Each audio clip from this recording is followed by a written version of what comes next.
Mas, kok dituntun? Irit. Oh iya, sabar mas. Ya. Ya. Sekarang ini kita dewangi nguripi anake wong.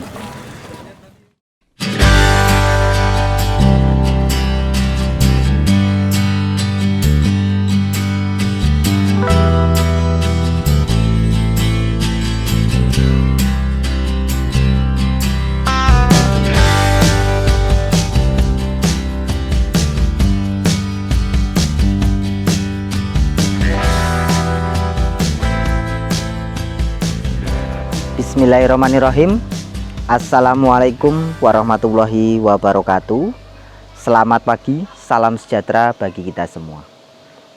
Selamat pagi rekan-rekan asisten keuangan dan rekan-rekan kasir Warung SS Indonesia di seluruh penjuru, mulai dari area Jabodetabek sampai area Bali.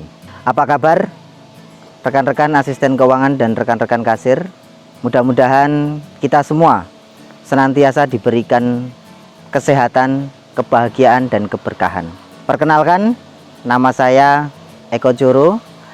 Di Warung SS ini saya diamanahi menjadi kasih keuangan operasional atau kasih operasional keuangan. Oke, baiklah. Dalam kesempatan yang baik ini, marilah kita sama-sama belajar mengenai ketelatenan dan kesabaran. Ketelatenan dan kesabaran ini sangatlah penting bagi kita, apalagi bagi pribadi kita yang saat ini dituntut atau diamanahi sampai detik ini menjadi karyawan Warung SS Indonesia. Dalam bekerja di Warung SS Indonesia, yang pertama adalah bekal mental kita, yaitu adalah ketelatenan dan kesabaran harus ditanamkan dengan baik dalam hati kita masing-masing. Baiklah, di sini saya akan memberikan contoh yang kaitannya dengan ketelatenan dan kesabaran. Saya akan memberikan dua contoh.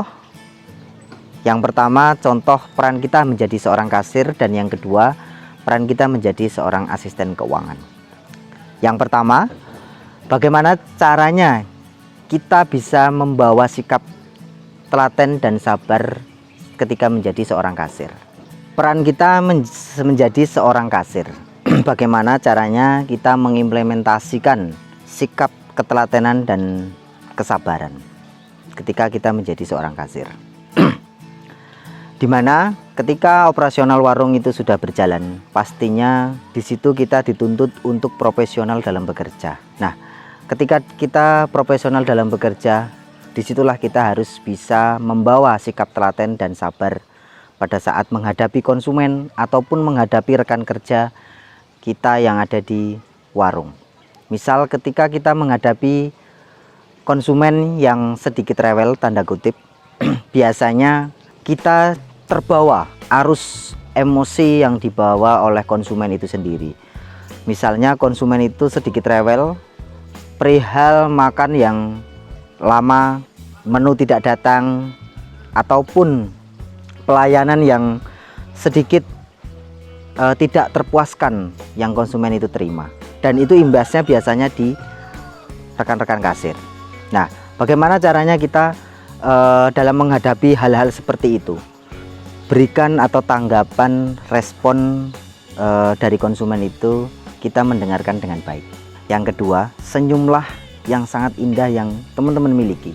Karena senyum yang sangat indah itu bisa melunturkan emosional dari konsumen yang sudah beraura negatif terhadap kita.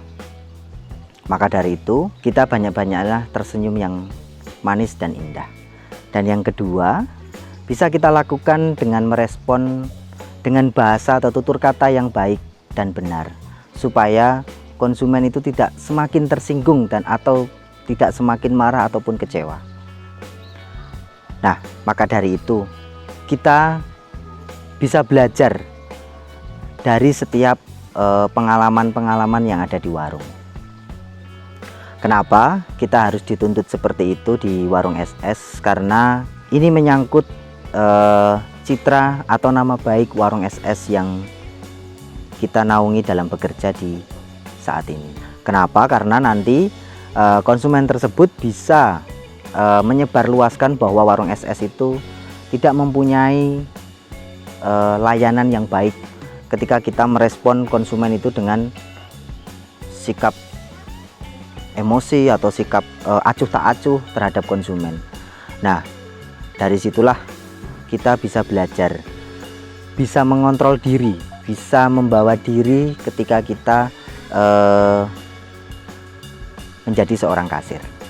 Memang itu tidak mudah, dan itu harus sering berulang-ulang kita olah, kita gali terus kemampuan atau yang ada di dalam diri kita, supaya kita bisa membawanya dengan baik dan bisa mengontrol suasana hati dan pikiran kita ini sesuai yang ditentukan atau aturan yang ada di Warung SS.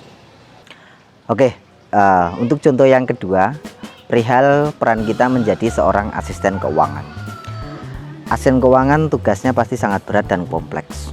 Nah, di dalam bekerja, pastinya asisten keuangan tidak luput dari rekan kerja, yaitu seorang kasir.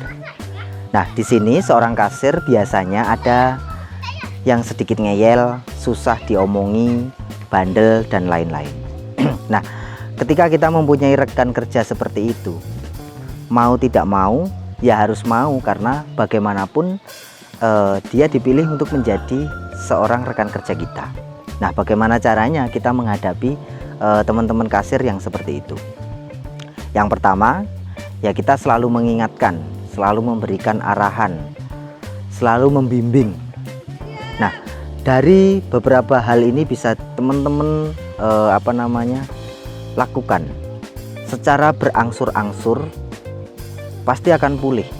Seperti kita secara berangsur-angsur mengangsur motor, ya pasti di ujungnya itu akan menjadi lunas atau hak milik menjadi kita. Nah, seperti itu nanti berangsur-angsur, lama-kelamaan teman-teman kasir itu akan luluh, dia akan berubah menjadi rekan kerja kita yang bisa diandalkan, rekan kerja kita yang bisa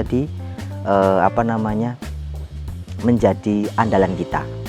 Itu yang bisa saya sampaikan tadi. Ada beberapa poin atau beberapa hal yang bisa saya sampaikan kepada teman-teman semuanya.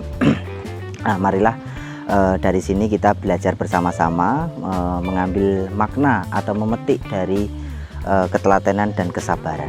Apa yang bisa kita ambil? Ya, yang pertama yaitu yakinlah bahwa setiap manusia yang hidup di dalam dunia ini tidak akan luput dengan masalah, cobaan, ataupun kendala-kendala yang kita hadapi.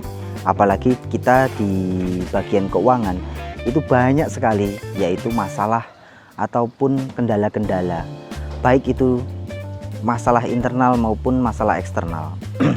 Baik masalah dengan rekan kerja kita ataupun masalah pribadi kita. Bagaimana caranya? Yaitu tadi dengan kita harus telaten secara perlahan-lahan untuk menghadapi masalah itu dengan kesungguhan hati, dengan sabar. Insya Allah pastinya semua masalah itu akan bisa terselesaikan dengan baik, bisa terselesaikan dengan tuntas. Karena apa? Karena Yang Maha Kuasa itu tidak akan pernah tega ketika melihat hambanya yang sudah bersungguh-sungguh dengan telaten dan sabar dalam menjalani cobaan yang kita hadapi. Itu pasti diberikan jalan keluar, pasti diberikan hidayah. Nah, maka dari itu selalu tanamkanlah sikap telaten dan sabar. Itu yang bisa saya sampaikan atau yang bisa saya bagikan kepada rekan-rekan semua. Marilah kita belajar bersama-sama dalam menjalani kehidupan ini. Cukup sekian dari saya. Mohon maaf jika ada salah kata, jika ada yang kurang berkenan. Cukup sekian. Assalamualaikum warahmatullahi wabarakatuh. Selamat siang. Salam pedas habis.